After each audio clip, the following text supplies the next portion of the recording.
ከ40 ዓመት በላይ ለማርገዝ ቀላል ባይሆንም ማርገዝ ግን ይቻላል። አንዳንድ ጊዜ ከ40 ዓመት በላይ ማርገዝ የተለያዩ ጥቅሞች አሉት። ይህም ቤተሰብ በኢኮኖሚ ራሱን ስለሚያዘጋጅ ልጆችን ለማሳደግ ምቹ ሁኔታዎችን ይፈጥራል። ሰላም ጤና ይስጥልኝ፣ ዶክተር መሰለ ነኝ፣ የጽንስና ማህፀን ስፔሻሊስት ሐኪም። ልጆች የፈጣሪ ስጦታዎች ናቸውና የቤቱ ድምቀትና የደስታ ምንጮችም ናቸው። በተለይ እድሜ ገፋ ሲል የሚገኙ ልጆች ለወላጆች የሚሰጡት ደስታ ወደር የለሽ ነው። በዚህ ቪዲዮ ከ40 ዓመት በኋላ ቶሎ ለማርገዝና ጤናማ እርግዝና እንዲሆን የሚያግዙ 10 ምርጥ ምክር ሀሳቦችን ይዤላችሁ ቀርቤያለሁ።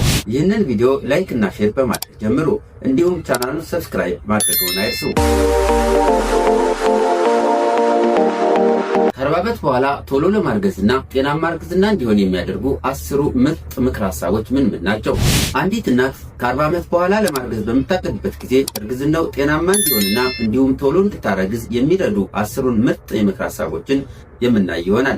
እንግዲህ ይህች እናት ከ40 ዓመት በኋላ ለማርገዝ በምታቀድበት ጊዜ እርግዝናው ቶሎ እንዲከሰትና እንዲሁም ጤናማ እርግዝና እንዲሆን ከሚረዱን አንዱ አመጋገብን ማስተካከል ነው። ከ35 ዓመት በኋላ እርግዝና የሚያስቡ ሴቶች የተወሰነ እገዛና የተወሰነ እርዳታ ቢደረግላቸው እጅግ በጣም ይመከራል። አትክልትና ፍራፍሬዎችን፣ ጥራጥሬዎችን እንዲሁም ደግሞ ኦርጋኒክ ወይም ደግሞ የተፈጥሮ ምግቦችን ማዘውተር እጅግ በጣም የሚመከር ሲሆን በአንጻሩ ደግሞ በፋብሪካ የተቀነባበሩ ፕሮሰስድ የሆኑ ምግቦችን አለማዘውተር ከዚሁ የሚመከር አንደኛው ዘዴ ነው። እርግዝናን ሊያግዙና እርግዝናው ጤናማና ቶሎ እንዲከሰት የሚያደርጉ የተዘጋጁ እንክብሎችን ወይም ደግሞ ፕሪናታል ቫይታሚኖችን መውሰድ አንደኛው የሚመከር ዘዴ ነው።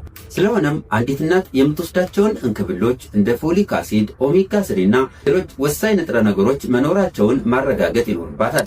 ሁለተኛው የሚመከር ዘዴ አካላዊ እንቅስቃሴ ማድረግ ነው። አካላዊ እንቅስቃሴ ለሁሉም ሰው እጅግ በጣም ወሳኝ ቢሆንም ነገር ግን ከ40 ዓመት በላይ የሆነ ሴት አካላዊ እንቅስቃሴዎችን ብታደርግ ቶሎ ለማርገዝና ጤናማ እርግዝና እንዲሆን እጅግ በጣም ያግዛታል። ቀለል ያሉ የእግር ጉዞዎች፣ ሳይክል መንዳት፣ ዋና መዋኘትና እነኚህን የመሳሰሉ እንቅስቃሴዎችን ማድረግ የሆርሞን ስርዓቷ የተስተካከለ እንዲሆን ስለሚያደርጉ ቶሎ ለማርገዝ የበኩሉን አስተዋጽኦ ያደርጋል። ሶስተኛ ክብደትን መቆጣጠር። በእርግጥ ሁሉም ሰው የተስተካከለ ክብደትና የተስተካከለ ቁመና ቢኖረው ይመከራል። ይህም ጤንነትን ከማሻሻል የጎላ ሚና ይጫወታል። በተለይ ደግሞ እድሜ ከ40 ዓመት በላይ ሆኖ ለማርገዝ የምታስብ ሴት ክብደቷን ብትቆጣጠር እጅግ በጣም ያግዛታል። ይህም የሆነበት ምክንያት ከመጠን በላይ መወፈር የሆርሞን ስርዓትን ስለሚያዛበው በዚህ የተነሳ ቶሎ ለመጸነስ ልትቸገር ትችላለች። ስለዚህ ይህች እናት በኤምአይዋ ከ18.5 እስከ 24.9 ከሆነ የሆርሞን መጠኗ የተስተካከለ ከመሆኑን ባሻገር ጥራት ያለው እንቁላል እንዲለቀቅ የበኩልን አስተዋጽኦ ያደርጋል። አራተኛው ጎጂ የሆኑ ልማዶችን ማስወገድ።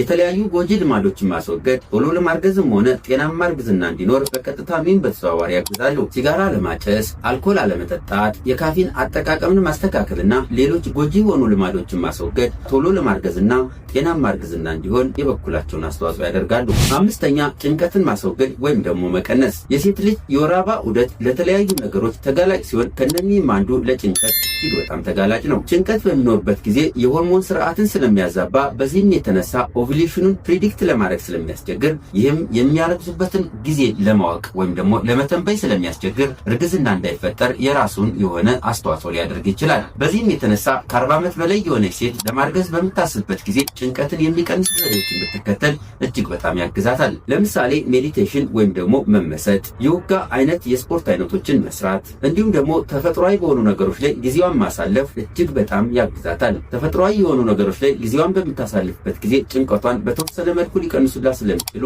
ይህም የሆርሞን ስርዓት የተስተካከለ እንዲሆን ስለሚያደርግ ቶሎ ለማርገዝና ጤናማ እርግዝና እንዲሆን የበኩሉን አስተዋጽኦ ያደርጋል። ስድስተኛ በቂ የሆነ እንቅልፍ መተኛት። እንቅልፍ የሆርሞን ስርዓትን የማስተካከል አቅም አለው። ስለዚህ አንዲት ሴት በአማካይ ከ6 እስከ 8 ሰዓት በቀን የምተኛ ከሆነ የሆርሞን ስርዓቷ የተስተካከለ ስለሚሆን ይህም ቶሎ ለማርገዝና ጤናማ እርግዝና እንዲሆን ያደርጋል።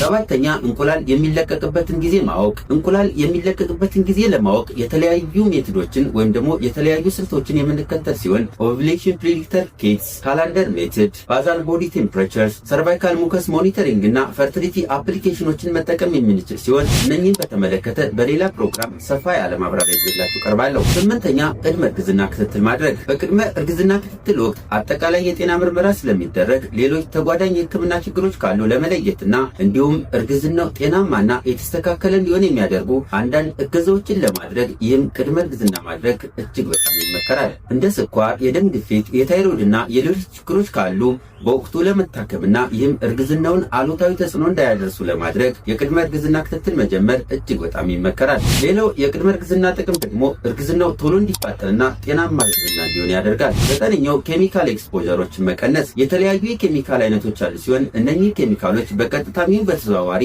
የማርገዝ እድልን ሊቀንሱ ስለሚችሉ ከነዚህ ጎጂ ከሆኑ ኬሚካሎች ራስን ማራቅ ወይም ደግሞ ኤክስፖዠርን መቀነስ እጅግ በጣም ይመከራል። አስረኛ ለእርግዝና የሚያግዙ ሌሎች አማራጮችን ማየት ወይም ደግሞ ኤክስፕሎሪንግ ፈርቲሊቲ ትሪትመንት። እንደሚታወቀው እድሜ እየጨመረ ሲሄድ የእንቁላል መጠኑም ሆነ ጥራቱ እየቀነሰ ይሄዳል። ለምሳሌ 25 ዓመት ላይ 75% የሚሆነው እንቁላል ጥራት ያለው ሲሆን 35 ዓመት አካባቢ ሲሆን ደግሞ ወደ 45% ይሆናል ይህ ጥራት ያለው እንቁላል። በተለይ ደግሞ እድሜ ወደ 40ዎቹ ሲጠጋ ጥራት ያለው እንቁላል ከ30 እስከ 40% የሚሆነው ነው የሚኖራል። ከ40 ዓመት በላይ ለማርገዝ የሚያቅዱ እናቶች እነኚህን ነገሮች ከግምት ውስጥ በማስገባት ሌሎች ለማርገዝ የሚያግዙ ዘዴዎችን ማፈላለግ ይኖርባቸዋል። ለምሳሌ እርግዝና እንዲፈጠር የሚያደርጉ መድኃኒቶች ወይም ደግሞ ኦቭዩሌሽን ኢንዳክሽን መድኃኒቶች፣ አይቪኤፍ ወይም ደግሞ ኢንቫይትሮ ፈርቲላይዜሽን እና የመሳሰሉት አማራጮች እንዳሉ አትሊስት መረጃው ሊኖራቸው ይገባል። ስለዚህ መታገዝ ባለባቸው ሰዓት ጊዜ ሳያጠፉ ቢታገዙ ውጤቱ ያማረ ይሆናል። በዚህ ቪዲዮ ያልተብራራ ነገር ካለ አስተያየት መስጫው ላይ ያስቀምጡ።